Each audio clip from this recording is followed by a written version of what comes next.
para me dar condições de cursar a faculdade sem preocupação, podendo terminar o curso em mais de 6 ou 7 anos. Em segundo lugar, a expressão correta é gestar o latim, que eu acho que a sua ignorância nele permite saber o que seja. Em terceiro lugar, por que você não vigia o uso que faz do idioma pátrio para evitar as cacofonias? Dona Vilma, coitada, sentia-se meio ultrajada com a facilidade de expressão dos filhos. Contudo, saiu-se com esta: se vocês derem pontapés nos adversários como estão dando aqui, não haverá juiz que apite as faltas.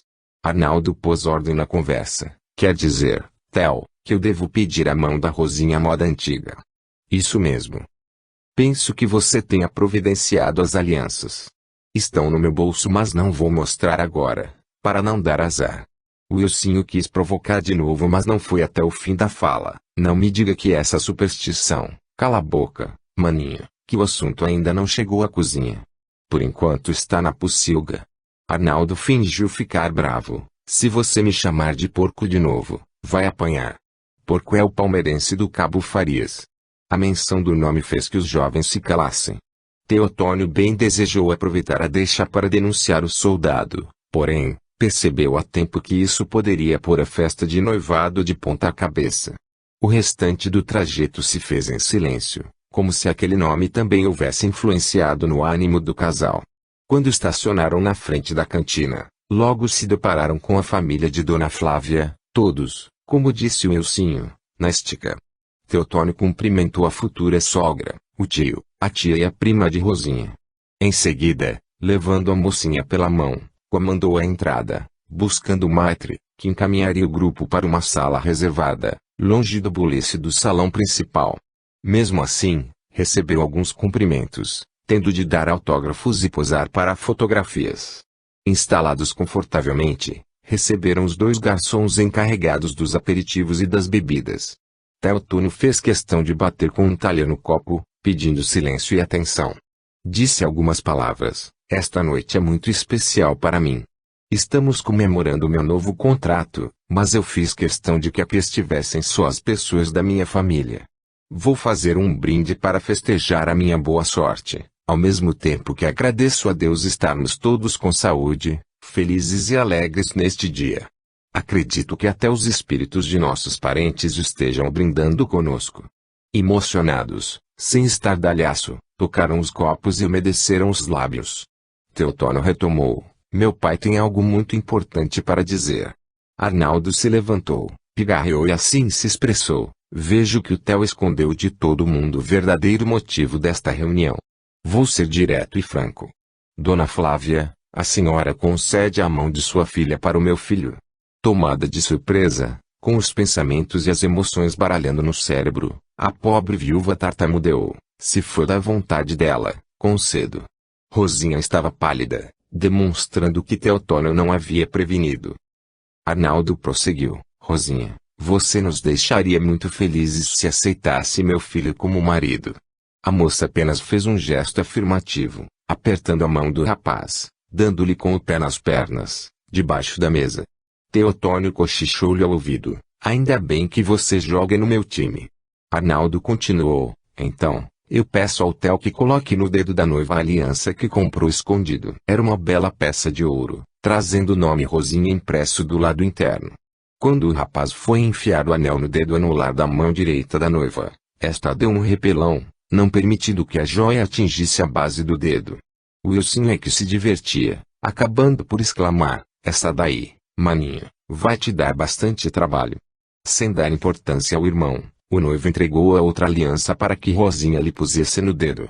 Aí fez questão de que o anel fosse até o fim, apregoando: a minha vontade é ser todinho da mulher da minha vida.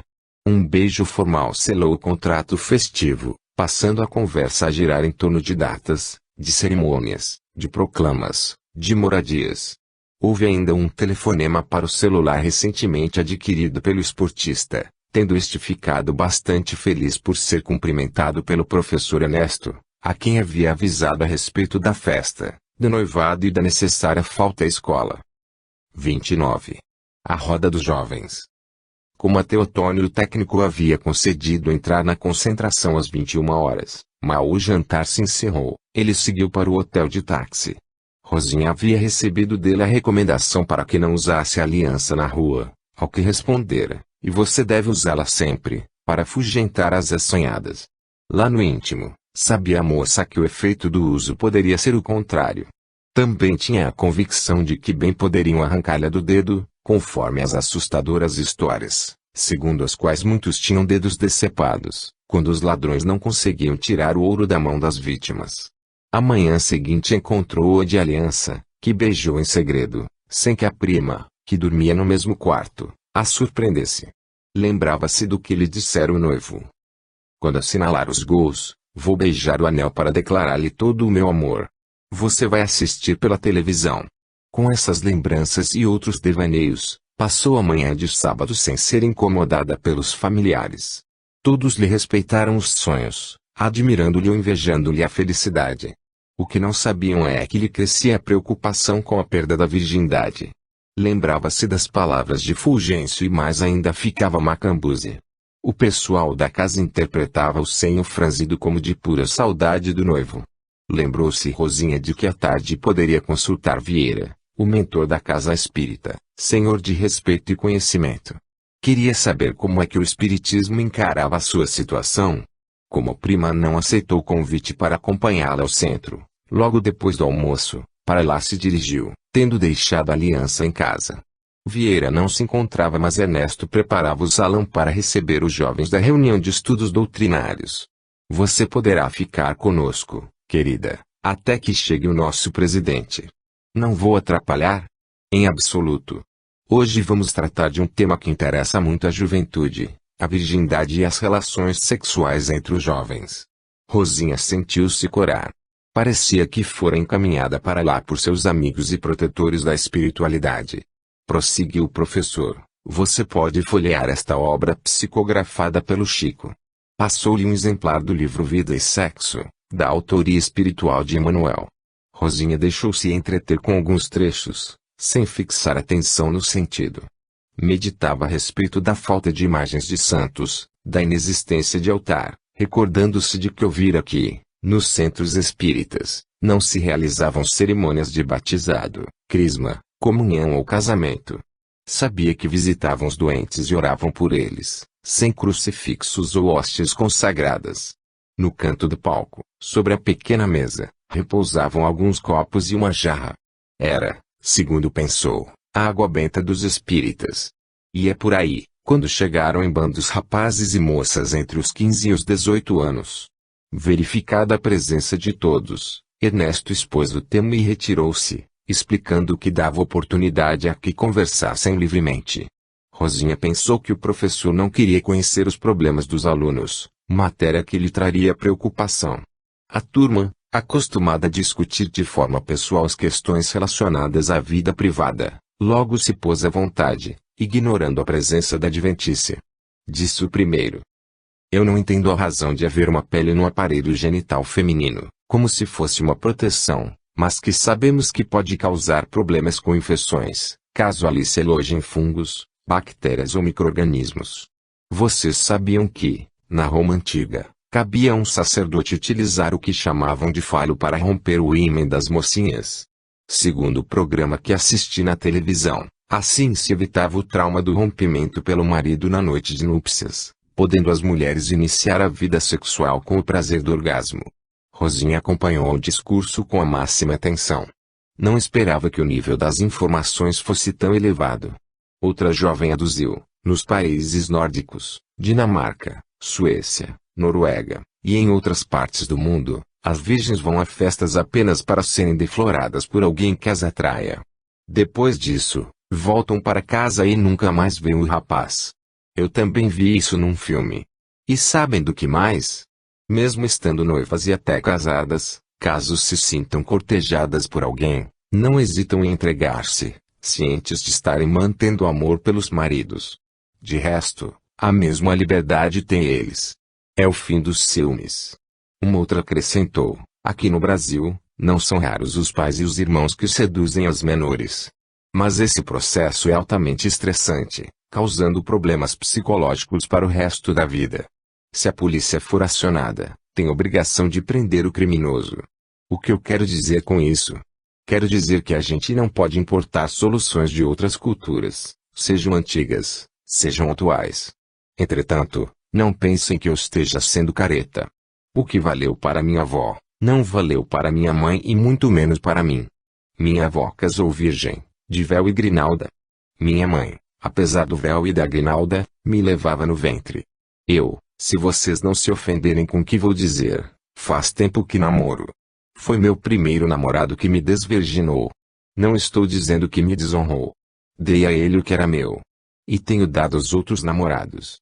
Quando me casar, se me casar, porque a minha fama é ruim, não vou fazer como aquelas que se permitem agir fora do leito matrimonial. Se me casar, vai ser por amor. Aí vou respeitar o homem da minha vida, o pai dos meus filhos. Naquele momento, Vieira chegou, cumprimentou a mocidade reunida e chamou Rosinha, avisado que fora por Ernesto que ela esperava por ele. Senhor Vieira, só quero fazer-lhe uma pergunta.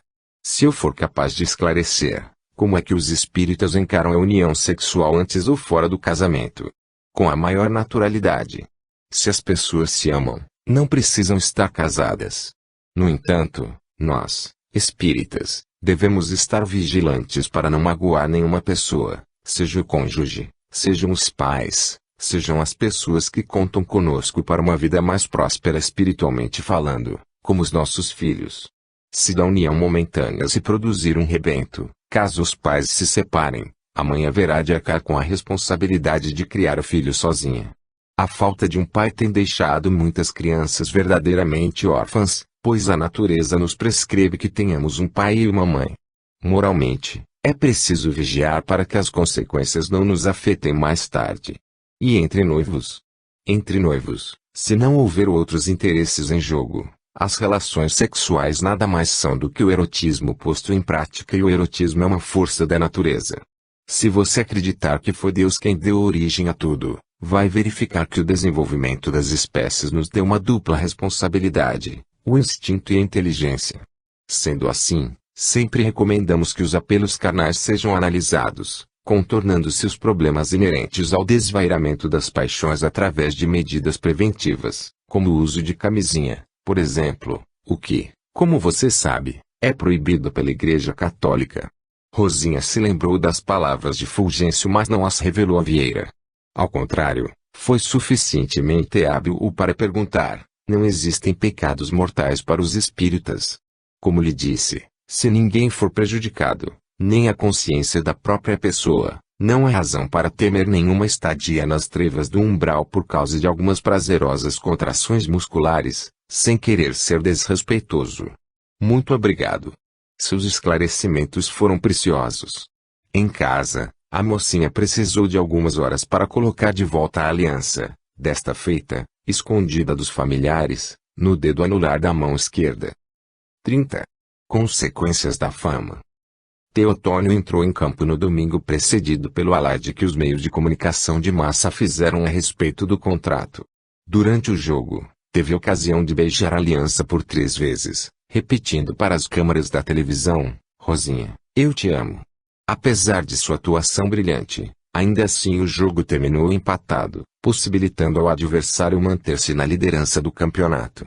Mas o desempenho do jovem atleta foi elogiado por todos os comentaristas.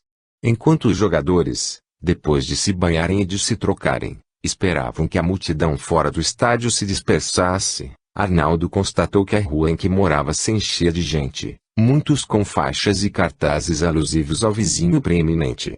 Dona Vilma estava assustada com o movimento. Não fora o marido militar e ela se sentiria ameaçada.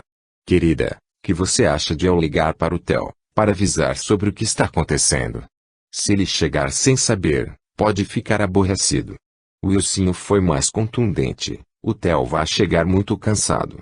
Se for dar atenção ao povo, vai acabar prejudicando a forma física que tem conquistado com tanto esforço.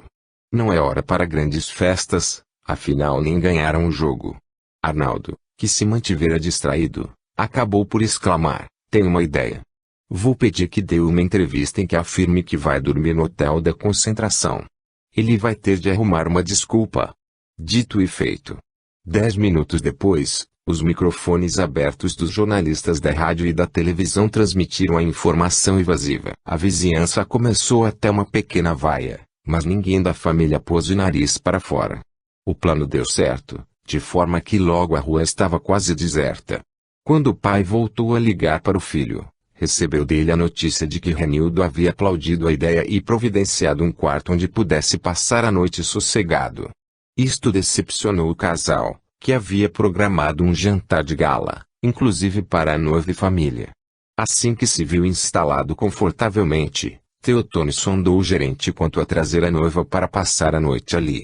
Mostrou a aliança, fazendo questão de evidenciar o nome gravado no interior. O senhor não precisa justificar-se. Só poderá ocorrer algum problema se a jovem for menor de idade. Com um gesto desanimado, o craque explicou: somos os dois menores de idade, pois ainda não completei 18 anos.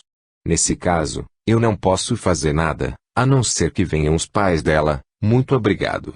Vou recolher-me. É possível que desça para jantar. O restaurante fica aberto até que horas? Fecha às 11, mas a boate fica aberta até às 4. Teotônio bateu uma alegre continência e buscou o refúgio do quarto, onde desejava assistir aos programas esportivos. Queria ver na tela como saíram as suas jogadas, o que mais não fazia do que acatar a recomendação do técnico, que lhe afirmava que muitos defeitos podem ser analisados para serem corrigidos. Enquanto o programa esportivo não se iniciava, retirou da mochila as roupas que levara para a concentração, achando um conjunto de camisa e calça sem uso. Colocou o pijama sobre a cama e, ainda vestido, recostou-se na cabeceira do leito, apoiando-se nos travesseiros, pondo-se a ver a programação variada de domingo à noite. Acordou às 15 para as 11, com dor no pescoço. Ligou para a recepção do hotel, tendo sido avisado que poderia descer para jantar. A cozinha ficaria aberta para ele. Fez o pedido, coisa pouca, de forma que poderia encontrar a refeição pronta quando descesse. Sossegado e feliz, tomou um banho rápido, perfumou-se, vestiu a roupa limpa, penteou o cabelo e desceu. O salão abrigava umas 20 mesas e estava quase vazio. Apenas 3 casais conversavam diante das taças e das garrafas quase vazias. 2 aparentes prostitutas notaram que o rapaz estava sozinho, reconhecendo-o desde logo. Aproximaram-se de sua mesa e, sem cerimônia, sentaram-se, aconchegando as cadeiras junto do cliente, uma de cada lado. Meu bem, você está com fominha, está? Foi perguntando a da direita, enquanto abria o guardanapo de pano e o colocava sobre o colo do moço, aproveitando para lhe fazer uma carícia. Teotônio reagiu como se um zagueiro lhe desse um carrinho. Pegou o pulso da atrevida e o colocou sobre a mesa. Nossa, que bruto! Chegava o garçom com a bandeja, percebendo logo que as raparigas estavam aborrecendo o freguês. Com um gesto, expulsou-as dali, não conseguindo impedir que a da esquerda se achegasse ao ouvido do moço, enquanto lhe esfregava os seios no braço, dizendo-lhe baixinho: se você gosta de gays, estamos aqui para servi-lo. Saíram rebolando, deixando o moço meio alvoroçado, meio envergonhado. O senhor me desculpe, mas esses estão aguardando que a boate abra. Não são hóspedes do hotel. Está tudo aí? Teotônio examinou as travessas, as batatas fritas, o macarrão ao sugo e o espinafre refogado estavam apetitosos. Traga uma água mineral sem gás, gelada, por favor. 2 dos casais saíram enquanto comia. O terceiro esperou que terminasse a refeição e só então marido e mulher se aproximaram da mesa. Vinham cumprimentar o atleta, pedindo-lhe que autografasse a carta de vinhos que haviam surrupiado do restaurante. Tendo sido a despesa registrada na conta relativa ao seu quarto, Teotônio desejou conhecer a boate. Não entrou, mas da porta pôde perceber que havia alguns casais trocando carícias no meio do salão, ao som de um bolero vibrante de paixão. A escuridão do ambiente, o cheiro de cigarro, um forte perfume de produto de limpeza logo o afastaram dali, encontrando o porteiro, que lhe disse: o show vai começar a 1. Vale a pena. As garotas são da pesada. Muito obrigado. Se der, volto depois. O que ele mais queria era ver-se longe dali. Apanhou a chave que deixara na recepção e entrou no elevador que o levaria ao quarto andar. Precisava pôr os pensamentos em ordem.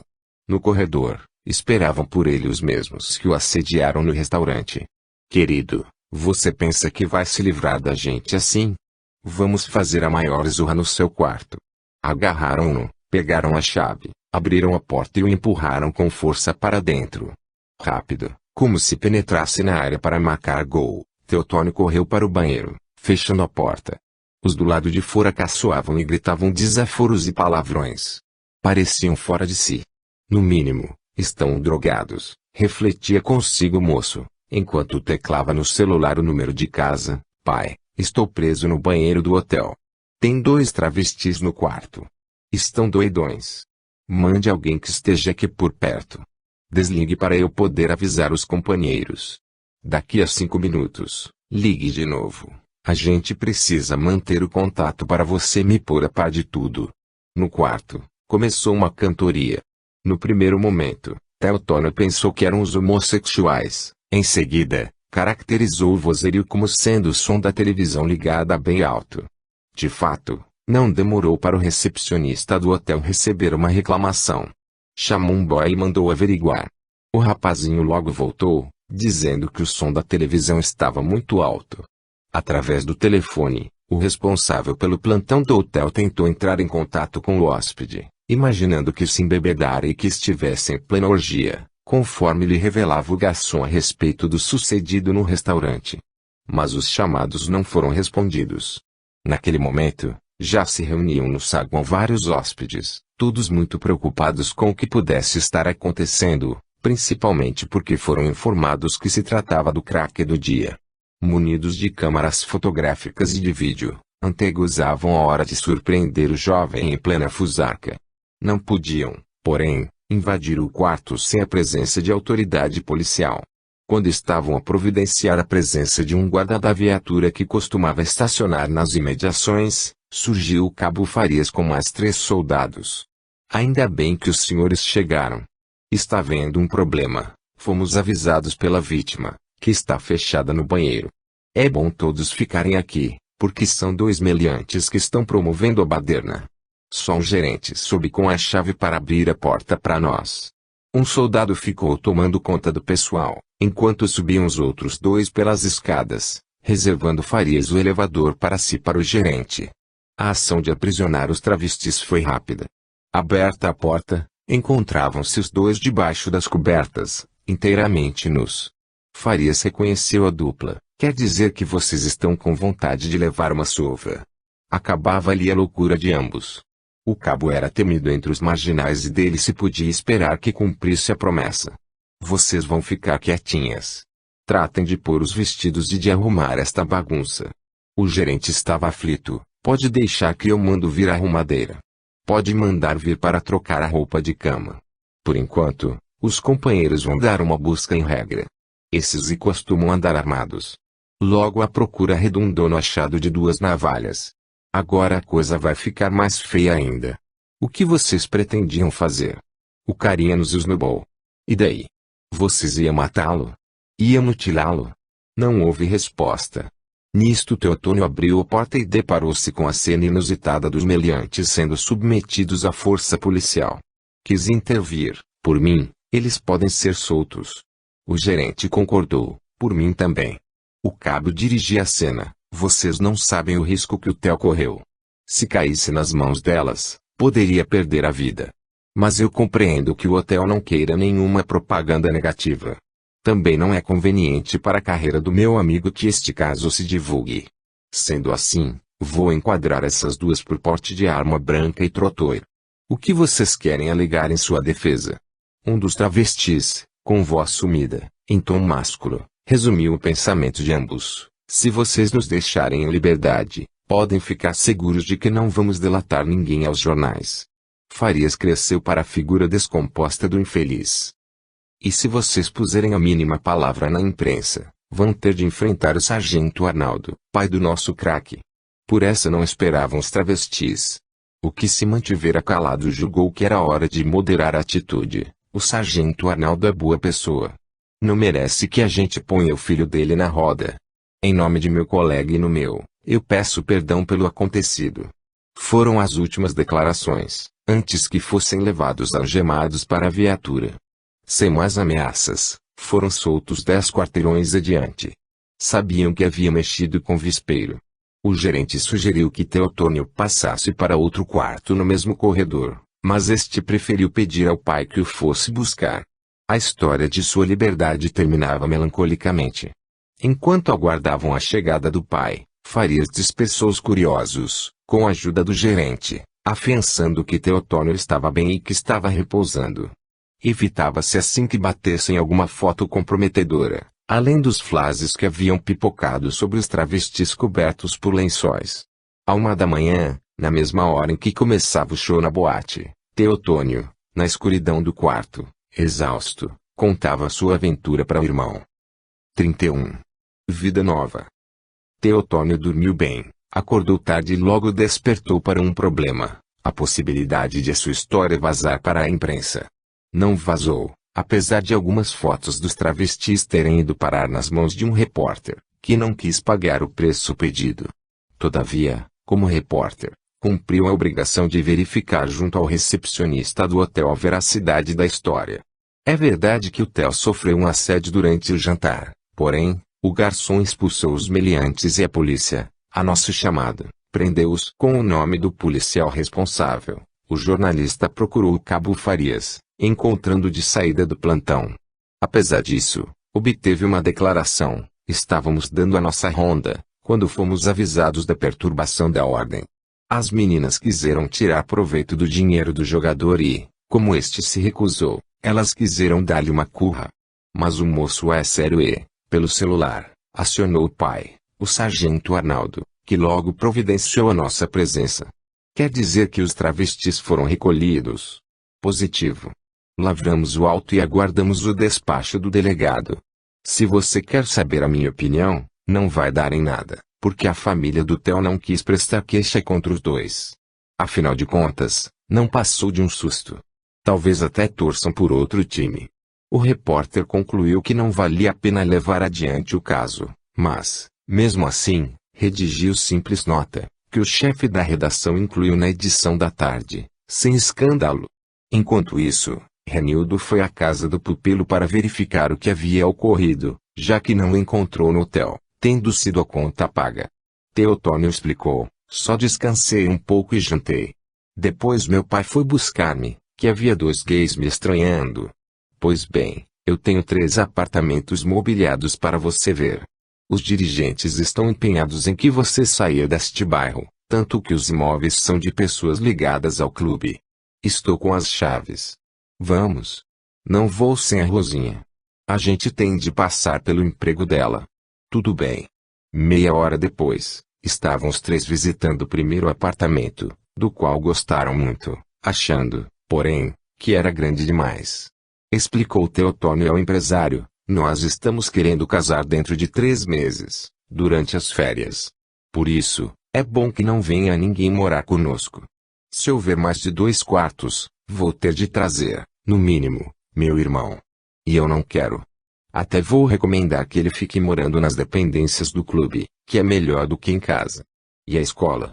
O professor Ernesto sempre me disse que, se eu quisesse, ele me transferiria para uma escola da rede particular, onde ele dá aulas. Se eu me mudar logo, também vou ter de ir para outra escola, eu e Rosinha, naturalmente. Renildo considerava justas as observações do rapaz. Você está pensando direito. E quanto ao emprego dela? Já avisei a minha futura sogra para passar por lá e pedir o aviso prévio. Não é uma questão de dinheiro, porque eu vou reservar uma quantia todo mês para cobrir a falta do pagamento. Aliás, eu prometi o dobro, mas posso dar até 3 vezes. Vistos os outros 2 apartamentos, optaram de menor número de aposentos, mas bem mais confortável, com área de construção superior à dos demais. Renildo convidou o casalzinho para almoçar na casa dele, convite que não foi aceito. Fica para outra oportunidade, disse Rosinha. Mas aceitamos que me leve até minha casa. Estou louca para contar as novidades para minha mãe.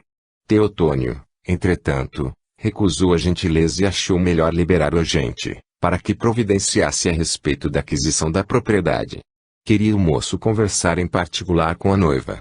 Sentia como que um dever, uma obrigação, narrar-lhe todo o sucedido na noite anterior. De qualquer modo, Renildo fez questão de ver o casal dentro do táxi, O que não demorou a acontecer, não antes de que vários motoristas e passageiros dos carros que passavam acenassem alegremente para o futebolista. O taxista que os recebeu logo abriu conversa. Parabéns, rapaz, pela partida de ontem. Essa é a Rosinha de sua declaração de amor? Sou eu mesma. Ele não é lindo, dedicando os gols para mim? E logo 3. O motorista acrescentou, eu torço por outro time, mas fiquei muito contente de ver que temos mais um jogador digno do selecionado. Soube que o seu contrato foi renovado. Quer dizer que está com o burro na sombra. Teotônio estava incomodado, mas respondeu, numa tentativa de fazer o outro calar, estou ganhando mais do que antes, mas muito menos que os craques do time. Você vai ver que, se continuar assim, irá receber propostas até do exterior. Se continuar assim, quer ir pela avenida principal ou acha melhor que eu fuja do trânsito? Continue pela avenida. As transversais sempre estão mais cheias. Quando eu contar lá em casa quem esteve no meu táxi, eles não vão acreditar. Quero um autógrafo. O outro procurou algo para o efeito, mas foi Teotônio que lhe entregou o lenço assinado. Muito obrigado. Você está sendo tão gentil que eu não vou ficar bravo se você marcar gol contra o meu time. Que time? O que foi para a segundona? Só então Teotônio pós-tento no distintivo colado no painel. Contra vocês vai demorar para eu fazer gol. É verdade. Você acha que vai ser convocado para a sub-20? A conversa parecia não ter fim. Só se encerrou quando desceram a porta da casa de Teotônio.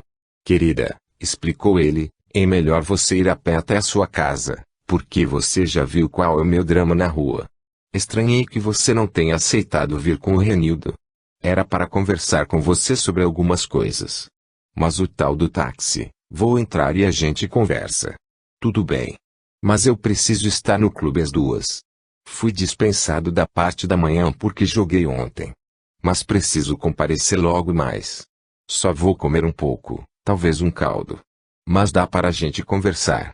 Já estavam na sala, onde o sargento via televisão, enquanto De Vilma não chamava para o almoço. Olá, mocinha, gostou de algum apartamento? Escolhemos um muito lindo. Parece que estou pisando em ovos. As coisas têm acontecido tão depressa que às vezes eu peço para minha mãe me beliscar para ver se não estou sonhando. Teotônio pôs pressa, resumindo as próximas providências. Pai, assim que o Renildo acertar o preço e as condições e o senhor tiver aprovado a compra, vamos ter de ir juntos para assinar a escritura. Espero que o negócio saia logo, porque o que aconteceu ontem não quero que se repita. Rosinha observou. Isso de não poder voltar para casa porque o povo se reúne do lado de fora. Teotônio acrescentou, sem contar os que entram, como no dia da festa. Mas o que eu queria contar a você. De Vilma assomou a porta, anunciando, o almoço está servido. A Rosinha vai comer com a gente. Quase tudo é sobra de ontem à noite. Muito obrigado, sogrinha. Já estou indo para casa. Teotônio viu as horas no relógio da parede e julgou que precisava apressar-se. O que eu tenho para te dizer pode esperar. Eu também tenho muitas coisas para te dizer. Despediram-se junto à porta e a mocinha foi embora, como se vagasse por entre nuvens. Teotônio apenas provou do arroz e feijão. Não quis os ovos fritos, dizendo que tinha de vigiar o peso. Tomou um suco aguado e já ia saindo quando o pai, que estava empanturrando-se, perguntou. Não quer que eu leve você? Já estou mesmo de saída. Vamos lá. Demoraram mais uma meia hora até que o carro saiu da garagem rumo ao estádio.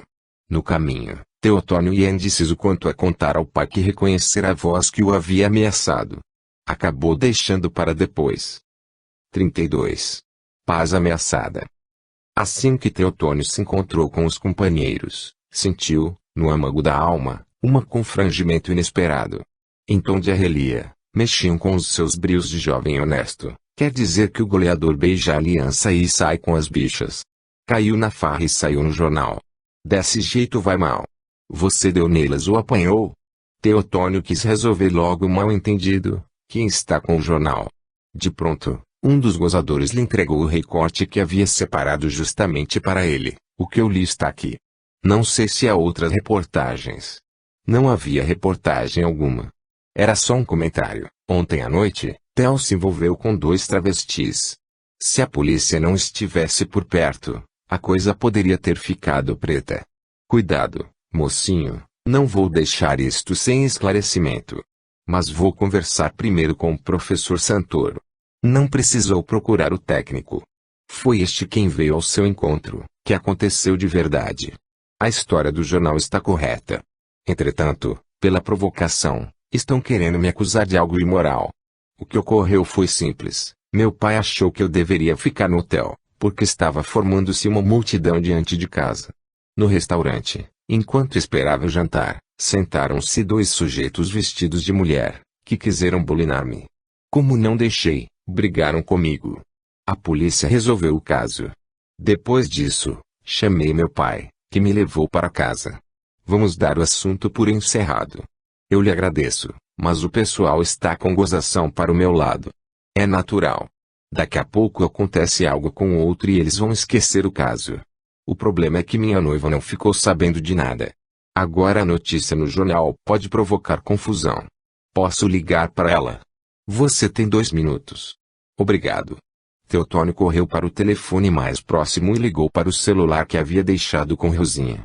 Esta atendeu. Pronto. Rosinha, sou eu? Muito bonito. Eu já soube de tudo. Não tire conclusões apressadas. Era sobre isso que eu queria conversar com você. O técnico me permitiu dar-lhe uma palavrinha, para tranquilizá-la. O que você leu no jornal é pura maldade. Hoje à noite eu lhe explico tudo.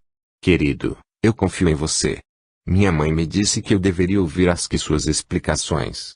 Eu disse a ela que não precisa nada disso. Basta você dizer que não procurou, não procurei nada. Então, tudo bem. Até a noite. Tchau. Teotônio sentiu que não estava nada bem. Precisava entrar em mais detalhes, contando tudo direitinho, mais do que tinha feito para o técnico. O treino constou de alongamentos e exercícios leves sem bola. Houve também uma preleção de Santoro a respeito do resultado do jogo e do procedimento dos jogadores. Vocês estão muito devagar. Se não fosse o Theo marcar 3-2 em jogadas totalmente isoladas pela esquerda, e nós estaríamos amargando uma derrota. Aliás, parece que o Theo andou driblando também os marginais, conforme ele me contou. Mas alguém aqui saiu ontem com travestis. Se alguém saiu, que eu não fique sabendo, nem os jornais. Os escândalos na imprensa diminuem a nossa reputação e aumentam a responsabilidade dos dirigentes. A palestra prosseguiu por mais 40 minutos, não tendo sido interrompida nem pela grossa chuva que inundou o gramado. O aguaceiro teve o mérito de irritar os mais velhos, contudo, tiveram de reconhecer que precisavam mudar de atitude, principalmente quanto a depositar no ombro do jovem atacante a iniciativa das jogadas. Fazia tempo que Teotônio não se sentia tão mal. Os acontecimentos do hotel não foram nada em comparação com o destaque que lhe fora outorgado. Ainda se lembrou daquela voz encapuzada no meio da noite, percebendo que toda a euforia dos últimos tempos poderia terminar de uma hora para outra. Mas que nunca ansiou por encontrar-se com Rosinha. 33. Conversa franca. Finalmente, naquela noite, estando Teotônio e Rosinha a sós no quintal da casa do rapaz, naquele mesmo lugar da festa, puderam trocar confidências, no desejo de pôr todos os assuntos em pratos limpos. Teotônio estava aflito para desvendar para a noiva tudo quanto passara na noite anterior. Querida, vou referir todos os acontecimentos e você vai ver que não dava para falar na presença do Renildo nem do taxista. Até mesmo ao meu pai e à minha mãe achei que não deveria contar. Foi tão grave assim? Passei um real risco de vida. Os caras estavam armados de navalha. Não fosse o cabo Farias chegar e enquadrar os bandidos, eu estaria em grande perigo.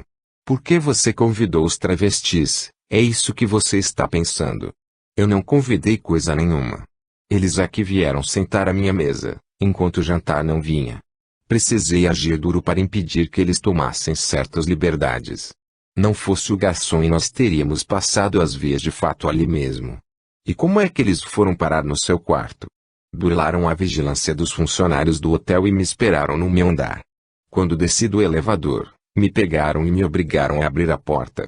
Foi aí que dei um arranco e me tranquei no banheiro. Por sorte, estava com o celular. Por falar em celular, Não foi uma excelente ideia tê-lo deixado com você na hora do almoço. Adiantou para eu saber que você estava preocupado comigo. Estava, não. Estou, porque estou sentindo que você tem certas desconfianças. Não tenho mais. Você já me explicou tudo direitinho. A conclusão que tirei disso tudo, querida, é que precisamos nos casar o quanto antes. Se formos morar naquele apartamento, estaremos bem seguros e você não irá precisar mais passar por transtornos como o de ontem. Ontem eu só fiquei imaginando como é que você estava passando sozinho no hotel. A preocupação só surgiu hoje à tarde, quando ligaram para você e eu atendi. Disseram que era do jornal e que desejavam saber se você pretendia dar uma resposta à matéria que havia sido publicada. Disseram o nome do jornal e eu saí para comprá-lo. Foi assim que li a notícia. Quando você ligou para mim, Teotônio, que ficara pensativo, trouxe uma observação em descompasso com o tema da conversa. Não vou querer colocar mais lenha na fogueira. O assunto deve morrer ali. Quem será que deu meu número para o cara? Não faço a menor ideia. Talvez o Renildo, talvez meu irmão, talvez meu pai. Deixei o número na secretaria do clube. Alguém de lá pode ter fornecido para o repórter. Vamos ver se isso não vai me causar mais nenhum problema. Sabe que os malandros do time mexeram muito comigo e até o técnico tirou uma com a minha cara. Rosinha também vagava na outra direção. Minha mãe me recomendou que, antes de nos casarmos, precisamos fazer um curso pré-matrimonial. Lá na igreja, dão cursos para noivos. Eu liguei para o centro espírita e me disseram que só ensinam para adolescentes grávidas. Eu andei pensando nisso. Vai ser muito bom, porque nós somos completamente, ia dizer inocentes ou incompetentes. Rosinha completou a frase, somos inexperientes. Para ser bastante sincera, devo dizer que minha mãe insistiu em que deveríamos fazer os exames pré-nupciais, com o fito de saber se não temos nenhuma doença congênita. Ela não usou a palavra, mas eu acho que era isso que ela queria dizer. Ou queria fazer referência a alguma doença sexualmente transmissível, como a AIDS, já que sugeriram que eu ando com as bichas. A bem da verdade, ela falou nesse sentido, mas eu fui categórica, dizendo que por você eu punha a mão no fogo. Será que já estou começando a ter problemas com a sogra? De jeito nenhum. Ela adora você. Mas você não explicou as coisas para ela. Será que terei a oportunidade disso? Eu falo com ela. Por falar nisso, devo contar-lhe que estive conversando, aliás, me confessando, com o Fulgêncio, a respeito da gravidade do pecado dos que mantêm relações antes do casamento. Ele só pode ter dito que a virgindade é sagrada. Mais ou menos. Ele sugeriu que fosse mantida, que a gente poderia contornar o problema. E não é a mesma coisa. Também penso como você. Por isso, tive uma entrevista com o Vieira. Queria saber dele se os espíritas possuem o sacramento do matrimônio. É claro que não. Eu queria saber mais, se eles aprovam o sexo fora do casamento. Entre pessoas casadas. Isto é, se aprovam que o marido ou a mulher pulem a cerca. A impressão que eu dei foi essa mesma. Mas tudo ficou bem esclarecido e ele me explicou que, acima de tudo, em havendo amor, o respeito ao cônjuge tem de ser absoluto. Foi aí que você ficou com medo que eu não estaria respeitando você, mesmo sem casar? Não, bobinho. Foi aí que pus a aliança no dedo da mão esquerda, compreendendo que nós já temos tudo de que precisamos para sermos felizes completamente. E até Otônio responder, mas foi impedido por um beijo apaixonado que Rosinha lhe deu, acendendo-lhe o fogo da libido. Quando ia mais adiantadas as carícias, Rosinha deu um empurrão no noivo. Está certo que eu desejo entregar-me a você a qualquer hora, contudo, tem de ser em nosso ninho de amor. Como eu faço agora? Vire-se. Se fosse o Fulgêncio, lhe passava 3 Padres Nossos e 3 Ave-Marias. Se fosse o Vieira, mandaria que você pedisse a proteção dos benfeitores espirituais. Eu lhe peço que tenha paciência. Ficaram abraçados por mais algum tempo, até que resolveram entrar. Estava ficando tarde e Teotônio queria ligar para o professor Ernesto, para desencadear um processo de transferência escolar dos 2 pombinhos. 34. A hora da verdade. O homem põe e Deus dispõe, pensava lá consigo Teotônio, assim que soube que haviam executado o cabo Farias. 30 tiros em todo o corpo e mais 12 no rosto, que ficou totalmente desfigurado. O sargento Arnaldo tremia ao contar à família o que havia acontecido ao subordinado. Ele mesmo escapara por muito pouco, apenas com um tiro na perna. Dentre os facínoras, 3 jazeram por terra, 4 foram levados ao hospital, muito feridos, e um número indeterminado, não menos do que 5, conseguiu fugir. Nenhum foi levado preso. O parceiro do cabo quedou imóvel no banco do passageiro da viatura, sangrando, com 3 balas no braço e 2 no pescoço. O médico que o atendeu disse que sobreviveria, mas tinha grande chance de ficar paralítico. Wilma precisou ser atendida no hospital por causa da queda da pressão. Wilson se fechou no quarto, só aparecendo quando a vizinhança tomou toda a largura da rua. Tudo se passara bem em frente da casa do sargento, quando a viatura que o trouxera se preparava para retornar. Arnaldo estava junto à porta aberta, escudando-se atrás dela e atirando com a arma fornecida pela corporação.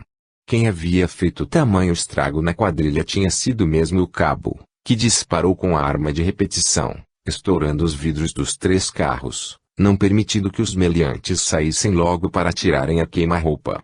Com as sirenes abertas, outras radiopatrulhas espantaram os sobreviventes, que conseguiram fugir em 2 carros. Tudo não demorou mais do que 5 minutos. Quando Teotônio voltou do treino, encontrou só a balbúrdia do povo, já recolhidos os mortos e feridos, medicados o pai e a mãe, no portão Wilson reunido com Geraldo e outros colegas. Wilson logo foi tranquilizando o irmão, não aconteceu nada com o pai. Ele está lá dentro, repousando. Não vai causar nenhum problema mais. E o rapazinho fazia um gesto para lembrar ao mais velho que tudo indicava que as desconfianças deles quanto ao homem da ameaça e, talvez, ao envolvimento do pai estavam corretas. Se ele quiser explicar as razões do tiroteio, eu vou ouvir, porque as coisas devem ser postas a limpo. É verdade que o cabo Farias morreu? Morreu. O homem põe e Deus dispõe. Lá dentro, em estado de letargia por causa dos tranquilizantes, Arnaldo olhava com olhos vítreos para o noticiário da televisão, em destaque, a chacina. Entrevistava-se o major. A corregedoria da polícia irá investigar o que motivou o crime. Sabemos que os meliantes formavam quadrilha de narcotraficantes. Por ora é tudo o que podemos deduzir e informar. Cortava-se para o estúdio, para os comentários do âncora, que insistia em que nada justificava crime tão brutal, a não ser que os policiais envolvidos estivessem prestes a desbaratar o crime organizado da favela do Corisco. Ao avistar o filho, Arnaldo quis abraçá-lo, dizendo: "Você sabe de onde nós estávamos voltando? De visitar o seu apartamento. Autorizei o Renildo a fechar negócio. Agora não sei se não será melhor a gente ir embora daqui. Eu acho que estou marcado para morrer, porque devo ter acertando 1 ou 2 bandidos. Depois a gente pensa melhor sobre isso. Onde está a mãe?" "Na cozinha. Você sabe que ela foi parar no pronto-socorro, por causa da pressão baixa. É bom você ir dar um conforto a ela. Antes, pai, diga por que tudo isso." Eu não lhe disse, mas reconheci a voz que me lançou as ameaças. Era a voz do cabo Farias. Arnaldo não teve nenhuma reação aparente. Permaneceu lívido como já estava. Repetiu a informação do major e acrescentou uma recomendação cautelosa e mais alguns dados. A corregedoria vai apurar as responsabilidades. Só lhe peço para não bancar o herói, repetindo o que você me disse para os investigadores. Quanto menos a gente falar, menos seremos envolvidos. Eu, por exemplo, estava a ponto de denunciar o meu subordinado. Só não fiz isso porque não tinha provas conclusivas de que ele estava metido com o tráfico. O maior indício foi quando eu pedi que pusesse uma campana naquele ponto de venda de drogas da favela e as pessoas da casa sumiram. Achei que foi ele quem avisou. Teotônio prestou muita atenção nas palavras do pai, mas foi movido por um sentimento de piedade, e dizer que o cabo Farias foi tão positivo para comigo, livrando-me dos travestis. Deus o agasalho em seu reino. Não concluiu. As ideias espíritas que vinha absorvendo contradiziam tanta facilidade de superação do estágio de sombras em que deveria estar aquela criatura, no desconsolo da tragédia sangrenta em que tirara a vida várias pessoas. Não pôde levar mais longe as reflexões, recebendo da mãe um abraço em pranto e sofrimento. Com os soluços, Não conseguiu expressar todo o medo de que estava possuída. Precisou de alguns minutos para refazer-se, sem largar o filho. Enfim, exclamou, graças a Deus, o seu pai não morreu. Foi um verdadeiro milagre. Foi por vontade de Deus, que tem abençoado tanto o nosso lar. Que vamos fazer agora, Theo? Você vai ser a nossa salvação. Vocês ligaram para Rosinha? O Wilsinho ligou, sem querer.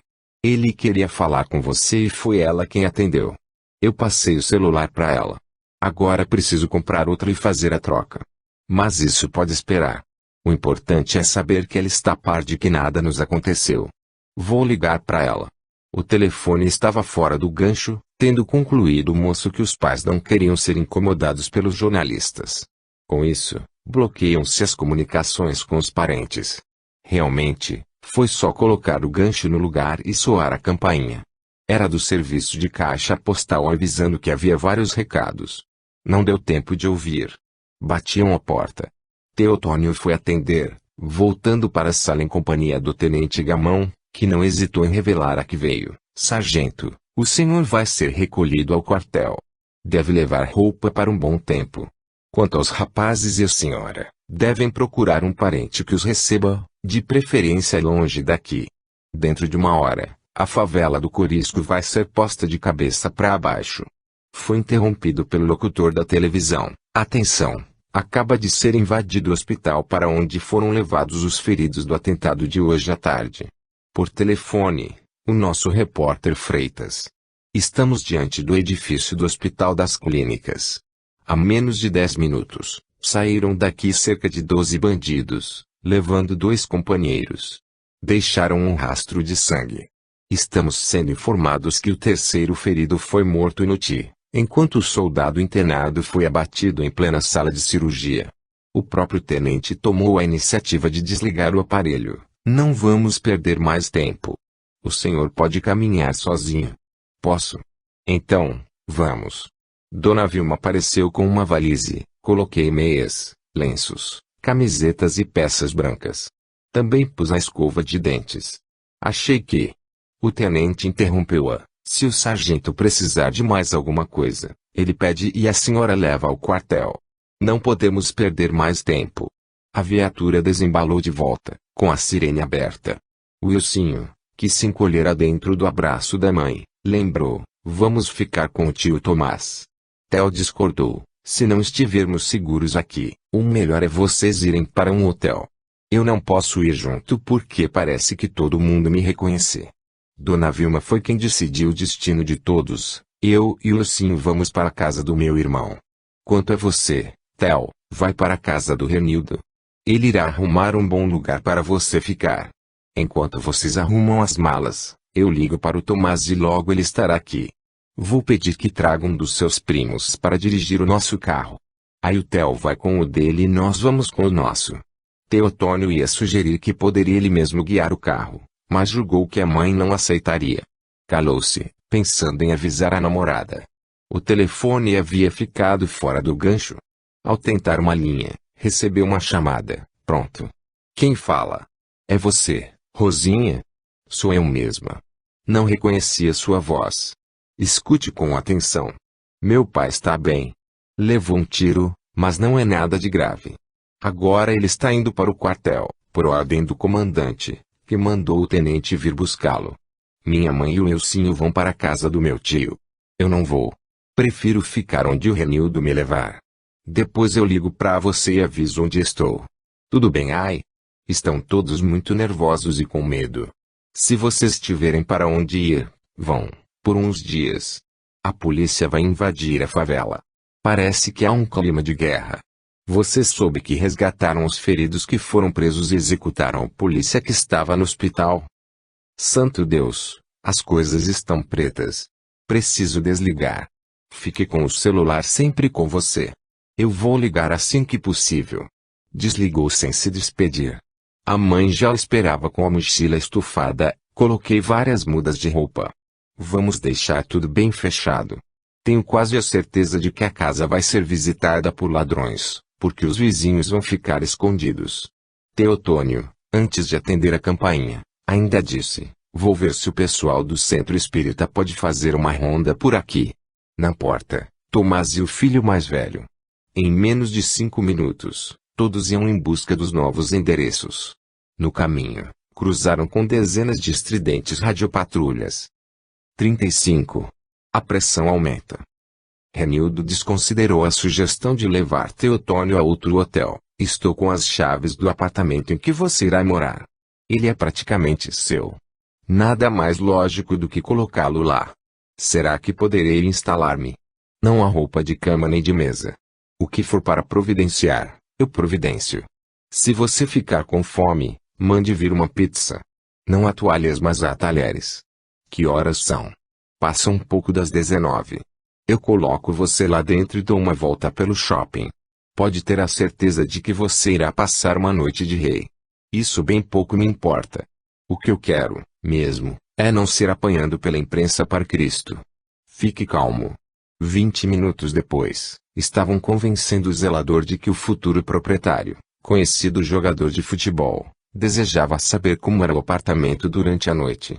Não se ouve o movimento das ruas. É um sossego só. Ninguém faz barulho. Vocês podem subir que eu vou ligar a força e abrir os registros da água e do gás. Boa noite. Renildo observou. Não estranhe, mas eu vou ter de fazer umas compras para acomodar o hotel. A antena da televisão está ligada? Perfeitamente. Ele pode escolher entre os canais abertos e os da antena particular. Se precisarem, eu vou explicar como é que se faz para captar as imagens. Teotônio foi quem dispensou o porteiro. Pode deixar que eu me viro. O telefone está ligado. O interruptor está no quadro geral. Estão indicados para que servem os comutadores. Renildo deixou o rapaz às voltas com o quadro de interruptores e foi atrás das utilidades domésticas. Teotônio, dentro em pouco, estava com a televisão ligada, buscando um canal jornalístico, para ver se transmitiam a invasão policial. De fato, estavam mostrando uma reportagem sobre o tiroteio, com as fotos dos militares e dos bandidos.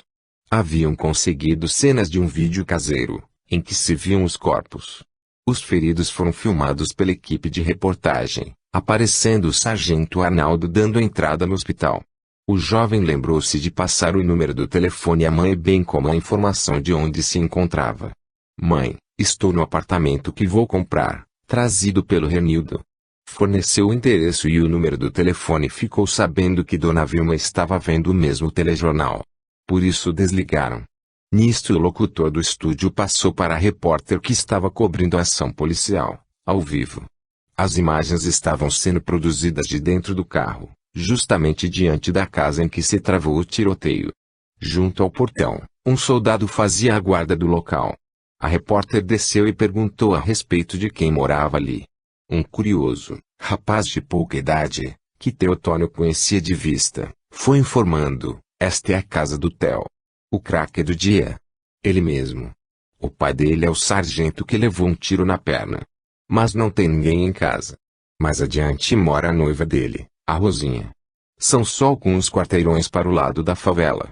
Apressados, cinegrafista e o repórter entraram no carro que se movimentou rápido. Logo estavam chegando junto a uma aglomeração. Teotônio reconheceu a casa da noiva. Havia 3 soldados tentando afastar as pessoas que desejavam entrar. Eram, dentre outros, o padre Fulgêncio, o professor Ernesto e Vieira. A repórter não encontrou resistência e venceu o cerco dos policiais conhecidos. Precisava do furo de reportagem. Dentro, destacava-se a figura do tenente Gamão, que conversava com Dona Flávia abraçada à filha. Ao fundo, os demais habitantes da modestíssima residência. Teotônio não hesitou, discou o número do celular. Quem atendeu, tirando o aparelho do bolso, foi o tenente. Pronto. Tenente Gamão, não se assuste, estou acompanhando a sua visita pela televisão. O senhor está na casa de minha noiva. Theo? Sim, disseram que era a casa de um traficante. Traficante de 14 anos que morreu numa chacina. Renato era irmão de Rosinha. Essa casa está limpa. Na época foi vasculhada pela polícia. Meu pai estava junto. O senhor pode conversar com o padre Fulgêncio que está aí fora. O nosso professor Ernesto também está. O tenente sentiu-se perturbar com a insistência da reportagem em filmá-lo. O nome pronunciado pelo militar despertou a atenção da repórter, que puxou a Rosinha para o lado. Não deixe o tenente desligar. Pegue o celular e converse um pouco com o seu noivo. O povo vai ficar ciente da incúria da polícia. Rosinha não precisou tomar nenhuma providência, pois Teotônio solicitou que o telefone fosse passado.